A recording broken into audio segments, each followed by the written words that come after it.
Peace be to you. This is the universal greeting of peace from Adam to Noah to Abraham to Moses to Jesus, and now most ubiquitously found amongst the Muslims, who are also human beings, as we see in this tragedy, in fact, that it is, that really there is so much that there is to say, whether it is expressing our condolences, whether it is praying for the deceased, whether it is asking God to accept them as martyrs, or whether we can talk about the need for justice. But one of the first things I want to observe and share with you is that this is now a clear moment where you have Arabs and Muslims who have grown up from the time of their birth into adulthood, surrounded by violence, surrounded by oppression, whether from within or without, from authoritarian dictators to Zionist occupiers, who are now saying, we will continue to be Muslim, wearing a headscarf, growing a beard, but we will follow a path of peaceful resistance to this occupation and international terrorism. And so, all of a sudden, the rules have changed. That once the Arabs and Muslims are saying we want to take this path of civil disobedience, this path not only inspired by Martin Luther King and Gandhi, but by the Prophet Muhammad, peace and blessings of Allah be upon him himself. To be patient, and patient does not mean taking it. Patient means acting in a way that is resilient, that is forbearing, that to know that we will suffer losses in life and property, but it is all for the sake of Allah. And what does it mean? We hear Muslims saying, for the sake of Allah. What does it mean? Allah is beauty, Allah is justice. So when we say for the sake of Allah, we're saying for the sake of what is right, for the sake of what makes us lift our heads as dignified human beings.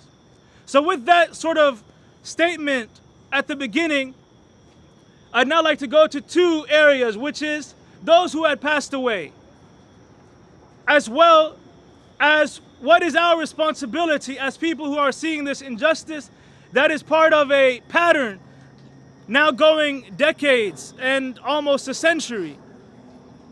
So with regards to those who had passed away, you recite these verses of Quran, and following I'll give the explanation.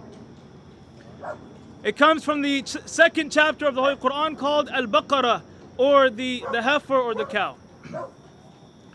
أعوذ بالله من الشيطان الرجيم بسم الله الرحمن الرحيم يا أيها الذين آمنوا استعينوا بالصبر والصلاة إن الله مع الصابرين ولا تقولوا لمن يقتل في سبيل الله أموات بل أحياء ولكن لا تشعرون ولنبلونكم بشيء من الخوف والجوع ونقص من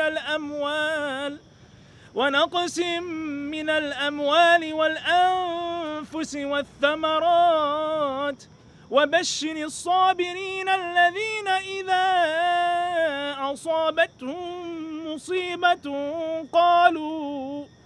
قالوا إنا لله وإنا إليه راجعون أولئك عليهم صلوات من ربهم ورحمة وأولئك هم المهتدون.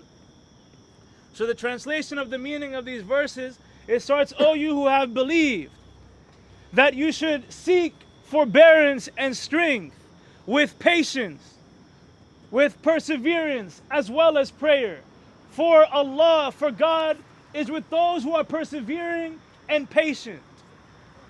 And so this is what the various groups and individuals who have come here tonight, it is a patient perseverance against the tyranny, injustice, and occupation by this illegal Zionist movement that has plagued not just the Middle East, but is drawing the whole world into a state of disaster. So it requires patience, perseverance, prayer, but then Allah, He draws our attention to those who may die in the process of this patience and forbearance. He says, don't say for those who are killed in the way of God that they are dead. So our brothers and our sisters who are killed in Palestine, who are killed on the international seas, we do not say that they are dead. Bal ahya, in fact, they are alive.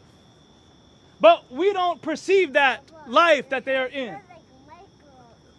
And again, Allah tells us that He will try us with something of fear and a decrease of wealth and life.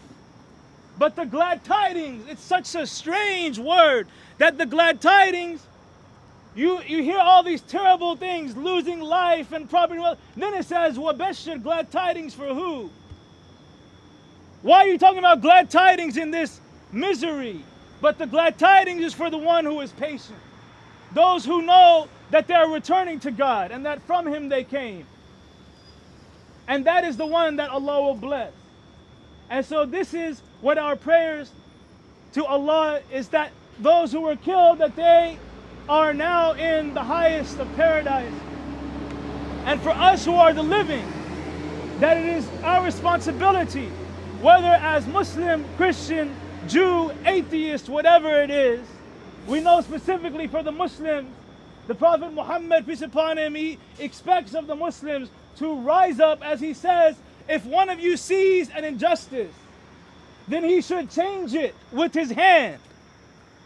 We shouldn't just say, well, I can enjoy Austin life and city life and I can have a nice job with nice house and it doesn't matter anymore. If I see an injustice as a Muslim, as a human being, then it is my responsibility to change it. He said, change it with your hand. If you're unable to, then at least do it with your tongue.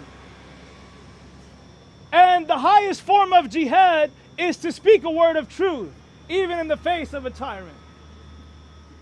And then he said, whoever is not able even to do that, then let him change it with his heart. And perhaps it is not a matter of one before the other, but all of those three together.